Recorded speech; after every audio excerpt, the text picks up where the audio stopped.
নমস্কার, আমি ডক্টর শোভন বিশ্বাস। আমার ইউটিউব চ্যানেলে আপনাদেরকে স্বাগত। এসেছি আবার একটি নতুন ভিডিও নিয়ে। আজকের ভিডিওতে যে বিষয়টি নিয়ে আলোচনা করব, অ্যাকচুয়ালি আমার আগের ভিডিওতে একজন কমেন্ট করেছিলেন যে, "ডাক্তারবাবু, মুখে প্রচণ্ড দুর্গন্ধ হয়। তো এই দুর্গন্ধ থেকে মুক্তির উপায় কী?"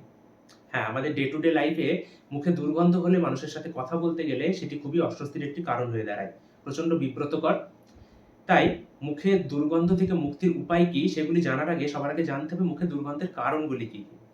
আমাদের একজন স্যার ছিলেন, তিনি খুব মজা করে বলতেন যে, "দেখো বাবা, মুখে দুর্গন্ধ হওয়াটা নরমাল। কিন্তু তোমার মুখের দুর্গন্ধ তোমার মুখের মধ্যেই রাখবে। আমার নাক পর্যন্ত যেন না আসে।" যাই হোক, তো আজকের ভিডিওতে আমি জানাবো আপনাদেরকে যে মুখে দুর্গন্ধ কেন হয় এবং সেই দুর্গন্ধ থেকে মুক্তির উপায়গুলি কী কী। তো ভিডিওটি শেষ পর্যন্ত দেখতে থাকুন।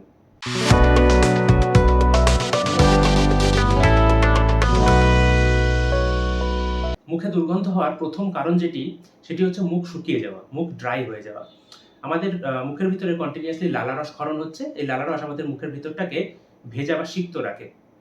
যার ফলে সেখানে কোনো ব্যাকটেরিয়াল গ্রোথ হতে পারে না বা মুখে দুর্গন্ধ হয় না। তাই মুখ শুকিয়ে যাওয়ার কারণে প্রথমত দুর্গন্ধ হয়। দ্বিতীয় যে কারণে মুখে দুর্গন্ধ হয়, সেটি হচ্ছে কেউ যদি মুখ সঠিকভাবে পরিষ্কার না রাখে। ছোটবেলা থেকে আমাদেরকে শেখানো হয় যে দিনে ২ বার করে ব্রাশ করা উচিত।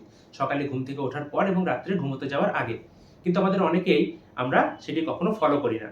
দিনে ১ বার করে হয়তো অনেকেই ব্রাশ করি।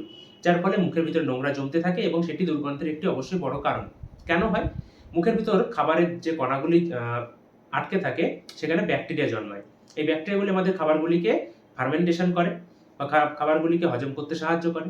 এই ব্যাকটেরিয়া যখন গ্রোথ বেশি হয়ে যায়, সেটি আমাদের দাঁতের উপরের যে লেয়ার বা এনামেল, সেটিরও ক্ষতি করতে থাকে এবং দাঁতের ভিতরে, মাড়ির ভিতরে ছোট, ছোট গর্ত তৈরি করে, যার ভিতরে সেই ব্যাকটেরিয়াগুলি অবস্থান করে। এবং মুখের ভিতরে এই সমস্ত ব্যাকটেরিয়ার গ্রোথ যদি প্রচণ্ড বেশি হয়ে যায়, সেগুলি মুখে দুর্গন্ধের একটি কারণ। মুখে দুর্গন্ধের যে তৃতীয় কারণ, সেটি হচ্ছে যারা বেশি পরিমাণে মিষ্টি জাতীয় খাবার বা ফাস্ট ফুড খেয়ে থাকে। মিষ্টি জাতীয় খাবার বা ফাস্ট ফুড এই সমস্ত বেশি খেলে মুখের ভিতরে সেগুলি আটকে থাকে এবং সেগুলিকে হজম করার জন্য মুখের ভিতরে ব্যাকটেরিয়াল গ্রোথটা বেশি হয়।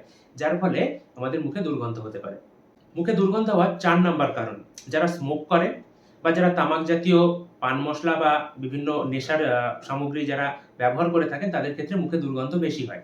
প্রথমত তামাক বা সিগারেট, বিড়ি, এগুলির একটা নিজস্ব গন্ধ আছে যা মুখে দুর্গন্ধ সৃষ্টি করে।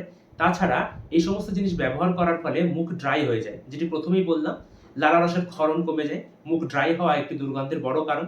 এবং তার সাথে, সাথে এই সমস্ত তামাক জাতীয় জিনিসগুলি ব্যবহার করলে মুখে ব্যাকটেরিয়াল গ্রোথ বেশি হয়, যার ফলে মুখে দুর্গন্ধ হয়। মুখে দুর্গন্ধ হওয়ার ৫ নাম্বার কারণ, যদি আপনার দাঁতের মাড়িতে কোনো ক্ষতের সৃষ্টি হয়। সেটা যেকোনো কারণে হতে পারে, যেখান দিয়ে হয়তো রক্ত বার হচ্ছে। এই রক্ত যদি বার হয় মাড়ি দিয়ে, তাহলে সেখানে ব্যাকটেরিয়াল গ্রোথ বেশি হবে এবং সেটি আপনার মুখে দুর্গন্ধ সৃষ্টি করবে।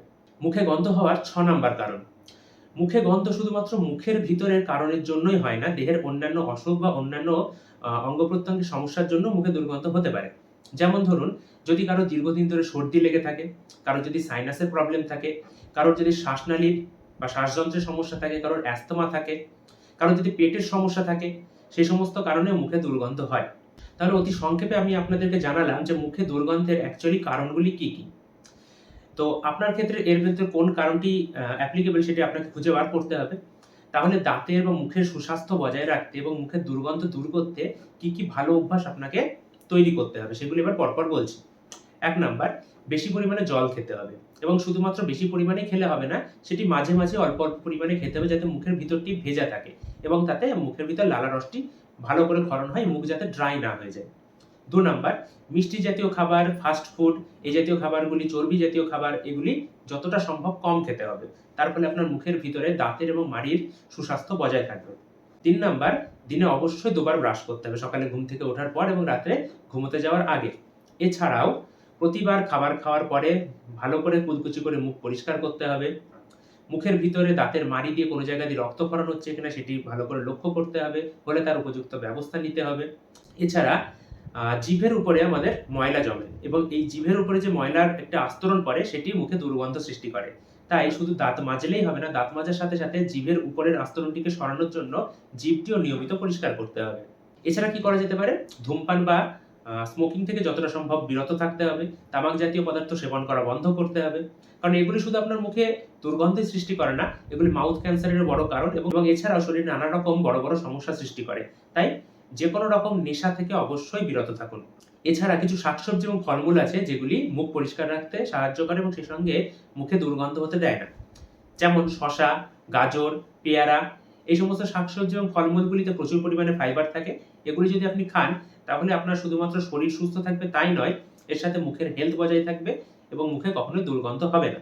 যে কথাগুলি বললাম এইগুলি মেনে চলার পরেও যদি আপনার মুখে দুর্গন্ধ হয়, তাহলে আপনি যেটি করতে পারেন মাউথ ওয়াশ ইউজ করতে পারেন বা চিউইং গাম ইউজ করতে পারেন। তবে অবশ্যই সেটি সুগার ফ্রি যেগুলো চিউইং গাম পাওয়া যায় সেগুলো ইউজ করতে পারেন। এছাড়া একটি বাড়িতে সহজলভ্য উপাদানের কথা আমি বলতে পারি, যেটি মুখে রাখলে আপনার মুখের দুর্গন্ধ দূর হবে। সেটা হচ্ছে লবঙ্গ।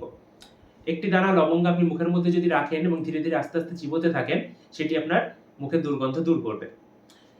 পরপর যে স্টেপগুলি বললাম, এত কিছু মানার পরেও যদি দেখেন আপনার মুখে দুর্গন্ধ হচ্ছে, তাহলে বুঝতে হবে আপনার শারীরিক অন্য কোনো সমস্যা আছে বা অন্য কোনো রোগের কারণে আপনার মুখে দুর্গন্ধ হচ্ছে। সেক্ষেত্রে আপনার যেটি করণীয়, নিকটবর্তী একজন রেজিস্টার্ড ডক্টরের কাছে যান, তার পরামর্শ নিন। তিনি অবশ্যই আপনাকে জানাবেন যে আপনার শারীরিক কি সমস্যা হচ্ছে এবং কি থেকে আপনার মুখে দুর্গন্ধ হচ্ছে এবং সেখান থেকে মুক্তির কি উপায় আছে। ডাক্তারের পরামর্শ মতো সেগুলি ফলো করুন এবং মুখের দুর্গন্ধ থেকে মুক্তি পান।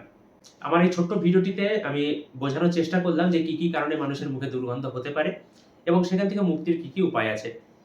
আমার আগের ভিডিওতে যিনি কমেন্ট করেছিলেন, যিনি জানতে চেয়েছিলেন যে মুখে দুর্গন্ধ থেকে মুক্তির উপায় কি, আশা করি তার কাজে লাগবে ভিডিওটি। আপনাদের যদি ভিডিওটি ভালো লেগে থাকে ভিডিওটি লাইক করতে পারেন, আপনার প্রিয়জনদের সাথে ভিডিওটি শেয়ার করতে পারেন। আমাদের ডে টু ডে লাইফে মানুষের সাথে কথা বলতে গেলে মুখে যদি দুর্গন্ধ হয় সেটি খুবই অস্বস্তির কারণ হয়ে দাঁড়ায়, খুব বিব্রত হয় মানুষ। আশা করি ভিডিওটি আপনাদের কাজে লাগবে। এরকম আরো কোনো বিষয়ে যদি ভিডিও বানালে আপনাদের সুবিধা হয় তাহলে কমেন্ট করে জানাতে পারেন। আমি চেষ্টা করব অবশ্যই ভিডিওটি বানানোর। আজকে আপাতত এটুকুই। দেখা হবে আবার অন্যদিন অন্য কোনো ভিডিও নিয়ে। নমস্কার।